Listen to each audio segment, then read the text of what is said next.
రైతులకు వచ్చారో ఒక 30% లాభం. వాళ్ళంతా కొద్దిసారి కష్టపడ్డా ఇట్లా ఇప్పుడు టైంకు కరెక్ట్ యూరియా ఇప్పుడు వేయకపోతే చేను మొత్తం దెబ్బతింది. ఈ ప్రభుత్వానికి వచ్చిందే ఉంది. ఇప్పుడు మేము ఎక్కువ పండిస్తే మళ్ళీ కొనాల్సిన బాధ్యత కూడా వాళ్ళదే వస్తుందని ఇది ఇబ్బంది అవుతుంది. మరి మా రైతులు ఎంత పడతారు సార్ ఇప్పుడు టైంకు?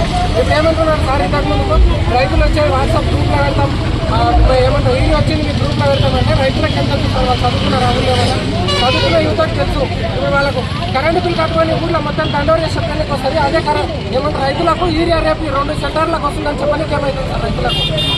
రైతులకు ఇబ్బంది అంటే ఏమవుతుంది ప్రభుత్వానికి? ఇప్పుడు కొనాల్సిన బాధ్యత ప్రభుత్వాన్ని వస్తుంది.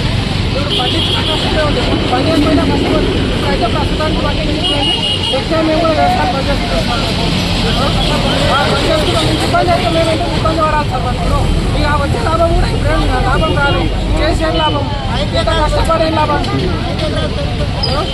గతంలో యూరియా ఇబ్బంది ఉండేనా? ఎప్పుడు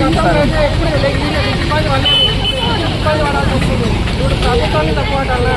లేకపోతే మనం రైతులు వ్యవసాయం ఒక్కసారి చేస్తే తప్పకు మరి ఇవ్వండి, నెక్స్ట్ టైం మేము వ్యవసాయం పని చేసుకుంటాం. అంతే అన్ని పనులు కుక్కలు ఎన్నింటికి రావాలి, తినకుండా ఇంటికి వచ్చి సాయంత్రం ఎన్నింటికి వరకు ఉండాలి. షాప్లో ముందు కొత్త కుక్కలను చూస్తారు.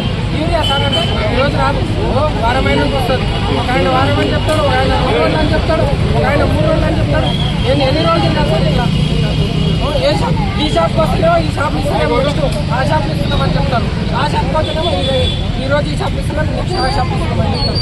ఏం చెప్పాలి సార్? ఎన్ని రోజులు 4 రోజులు అయితే సార్ తిరిగి రోడ్డు మీద కొద్దిసేపు నిలబడితేనే ఇప్పుడు వచ్చి మళ్ళీ మొత్తం ఏదో ప్రభుత్వం భాగమైపోయినట్టు వచ్చి లేపి పక్కన చెప్తున్నారు రైతుల బాధలు కూడా కనీసం అర్థం చేసుకోకపోతే ప్రభుత్వానికి ఏం చెప్పాలి సార్?